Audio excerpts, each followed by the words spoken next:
Bawa ke Anu ke dalam. Nanti aku akan menyusul, ujar Arleta memberi perintah pada Mirna. Baik, Bu. Mirna hendak membawa ke Anu, namun Ke Anu langsung melipatkan tangannya di depan dada. Ke Anu ingin di sini sama Mama. Mama belum menjawab Ke Anu. Mama kenapa bisa mengenal Paman? Nanti Papa marah kalau Mama pergi sama pria lain. Ke Anu berucap dengan bibir tertekuk. Sejak tadi Ke Evan hanya diam. Dia terus menatap interaksi antar Arleta dan Ke Anu. Terlebih sekarang Ke Anu menyebutkan kata, Papa, membuat raut wajah Ke Evan berubah. Pancaran matanya menunjukkan rasa tak suka kala mendengar sebutan itu. Merenang, Ke Evan terkejut melihat anak yang ditemuinya tadi siang ternyata adalah anak Arleta. Begitu banyak pertanyaan yang sekarang berada di otaknya, namun belum dapat terucap olehnya. Sayang, Paman ini adalah pemilik perusahaan di tempat Mama bekerja, Nak. Artinya Paman ini bos Mama. Arleta segera memberikan pengertian pada Ke Anu. Ke Anu menatap Ke Evan. Bocah laki-laki itu mendongakkan kepalanya, tubuh tinggi tegap Ke Evan membuat Ke Anu harus mendongak. Paman adalah bosnya Mama. Benarkah itu? Tanyanya polos. Ke Evan mengangguk singkat. Ya, bisa dikatakan seperti itu. Kalau begitu Ke Anu ingin bilang pada Paman. Jangan meminta Mama pulang malam. Ke Anu nggak bisa tidur tanpa Mama. Ke Anu selalu tidur di pelukan Mama. Apa Paman bisa mengabulkan keinginan Ke Anu? Nanti Ke Anu akan membelikan Paman es krim kalau Paman menuruti keinginan Ke Anu. Ke Anu berucap dengan suara polos. Hati Ke Evan tersentuh mendengar ucapan Ke Anu. Pria itu terdiam beberapa saat. Ucapan polos Ke Anu seakan telah meruntuhkan batu besar di hati Ke Evan. Detik selanjutnya, pria itu membawa tangannya mengelus pipi bulat Ke Anu. Kamu tenang saja. Paman gak akan meminta mamamu pulang malam lagi. Ini yang terakhir. Terima kasih, Paman. Ke Anu mau masuk dulu ke kamar. Ke Anu tersenyum, bocah kecil itu menatap Arleta. Mama, nanti Mama bacakan dongeng untuk Ke Anu, iya. Arleta mengangguk dan tersenyum. Iya, Nak. Mama nanti akan bacakan dongeng untukmu. Sekarang Ke Anu masuklah bersama Mbak Mirna. Iya, Ma. Ke Anu langsung menggenggam tangan pengasuhnya, lalu meninggalkan Ke Evan dan Arleta yang masih berada di sana. Ke Evan, lebih baik kamu pulang. Ini sudah malam. Kamu sudah menikah. Ke Evan tak bisa menahan diri untuk bertanya.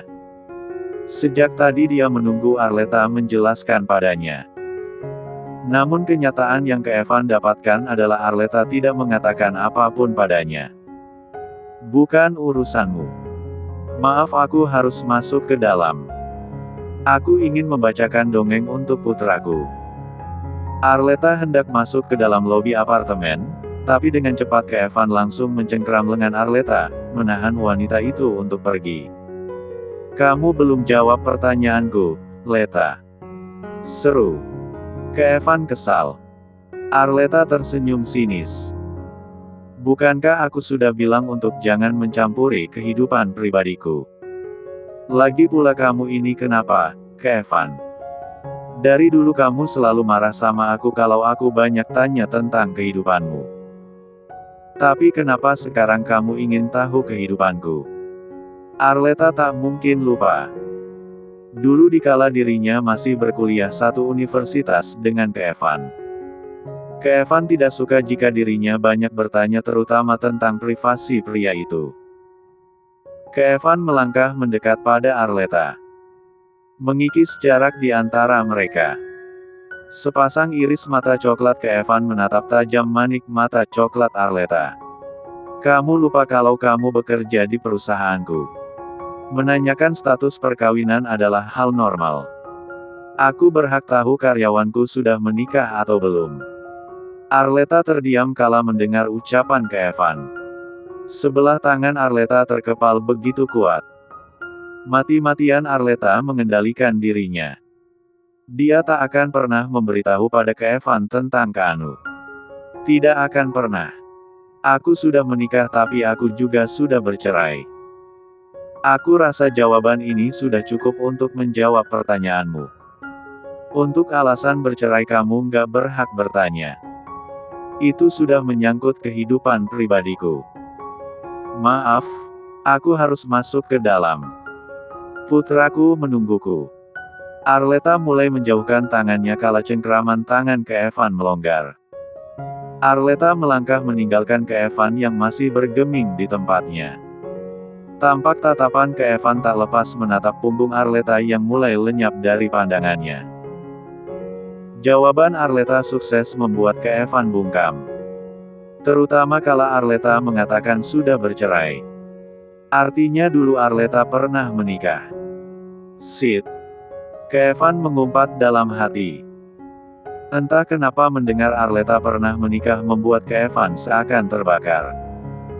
Kevan segera masuk ke dalam mobil, pria itu melajukan mobilnya dengan kecepatan penuh meninggalkan lobi. Tampak sepasang iris mata coklat Kevan begitu tajam dan memendung emosi yang tak tahu berasal dari mana. Mama. Keanu langsung memeluk Arleta kala Arleta masuk ke dalam kamar. Refleks, Arleta bersimpuh mensejajarkan tubuhnya pada Keanu. Maafkan Mama karena pulang malam ya, sayang. Arleta mengelus pipi bulat Keanu. Hati dan pikirannya kacau setelah berbohong pada Kevan tadi. Tapi ini memang yang terbaik. Lagi pula Arleta yakin Kevan tak peduli. Pria itu hanya penasaran saja. Tidak lebih. Keanu menganggukkan kepalanya. Iya, Mama.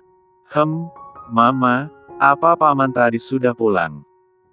Tanyanya pelan. Iya, Paman tadi sudah pulang.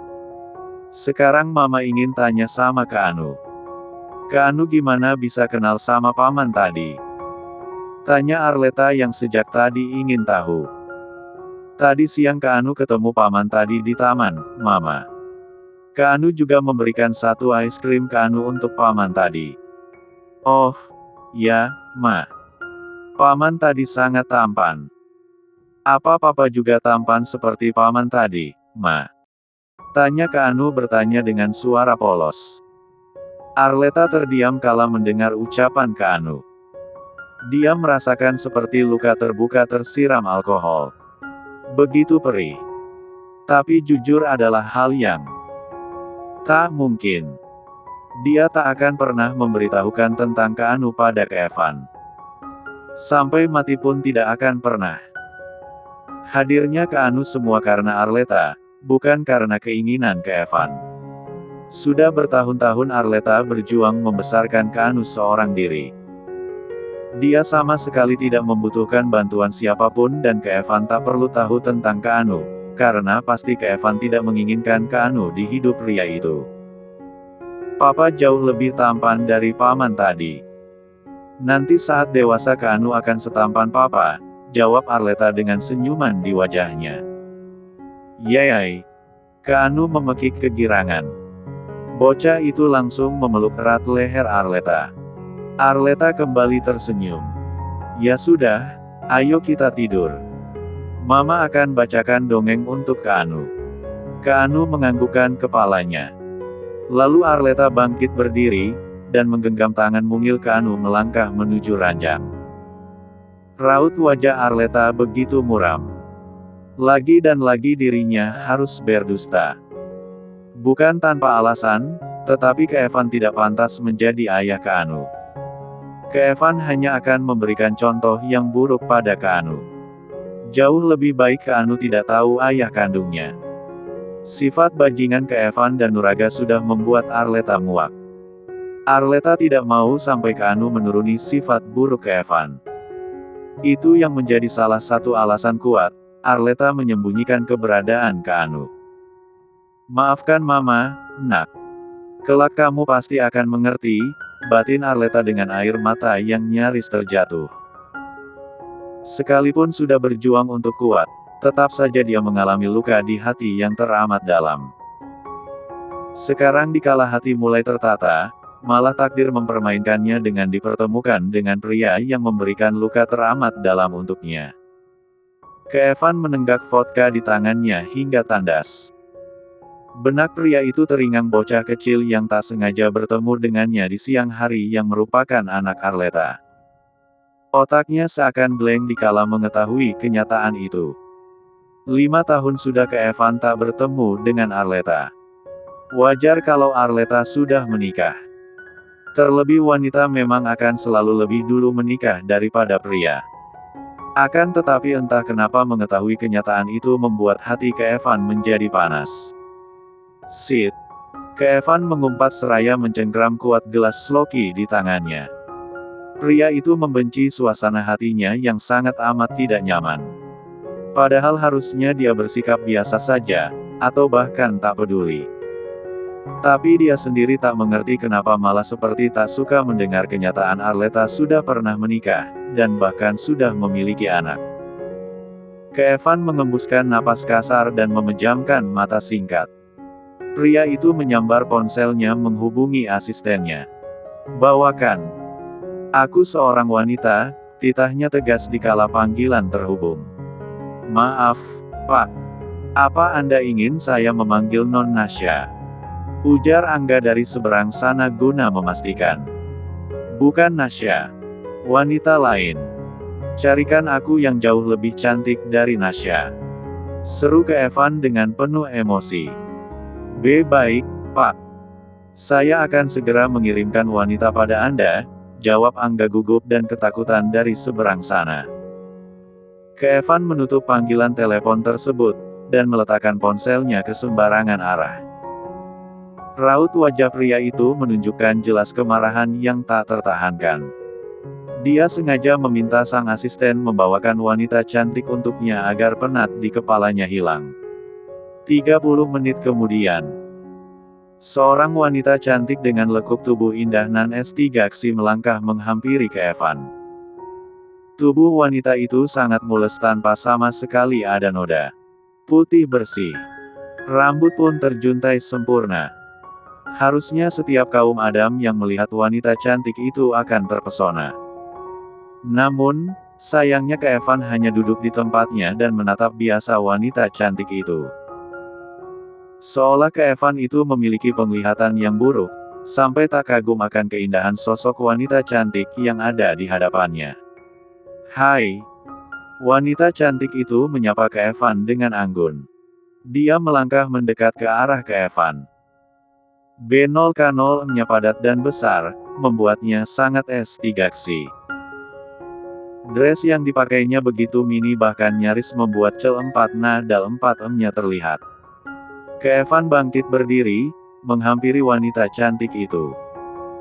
Pria itu menarik dagu wanita cantik di depannya, dan tangan satunya meremas pipe 4 rakanan wanita itu. "Siapa namamu?" bisiknya bertanya. "Astrid. Namaku Astrid." Wanita cantik bernama Astrid itu membelai dada bidang Keevan. "Kamu tampan sekali." Keevan tersenyum samar mendengar pujian dari Jal 4 nanogram yang ada di hadapannya.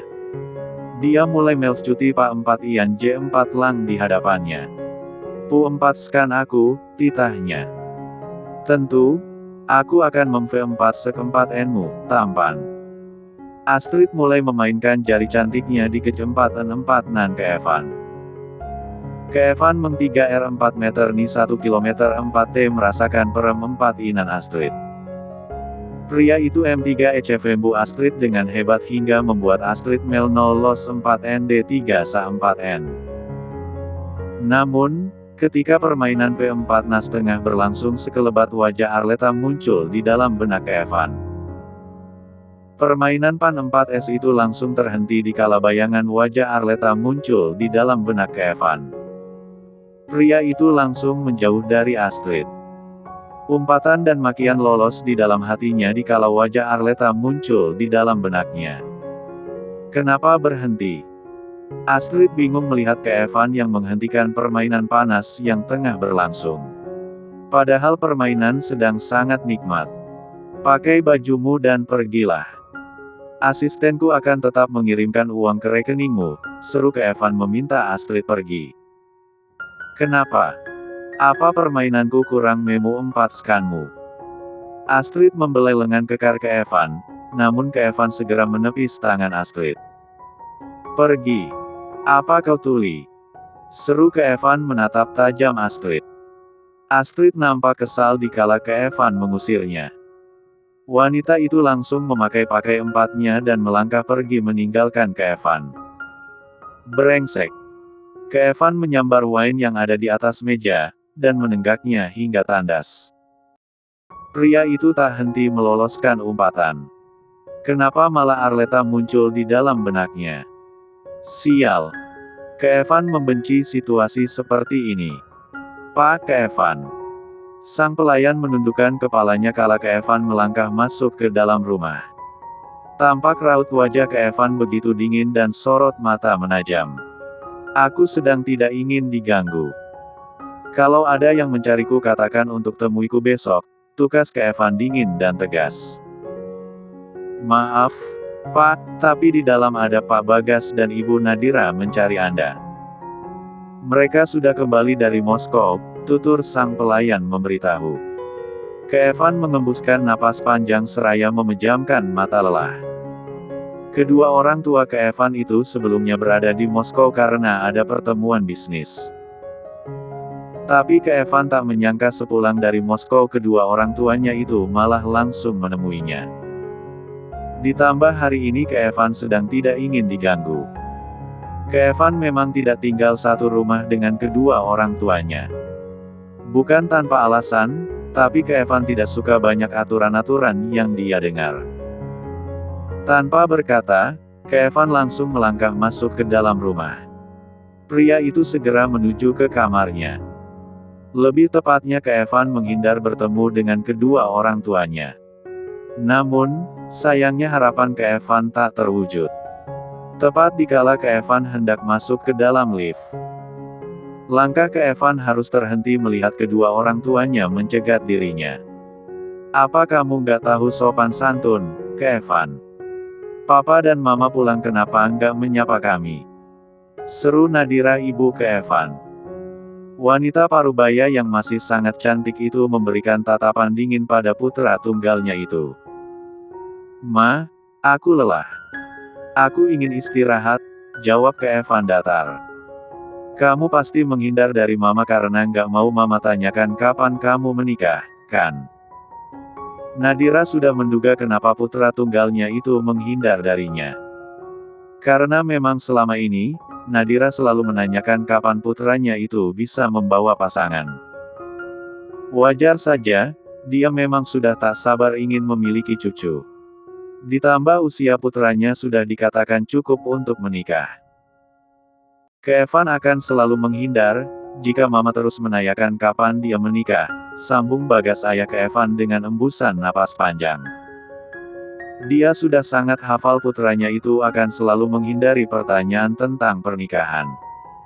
Pa, jangan membela ke Evan. Memangnya Papa nggak mau menggendong cucu? Teman-teman kita saja sudah memiliki cucu, seru Nadira memperingatkan sang suami untuk tidak membela ke Evan.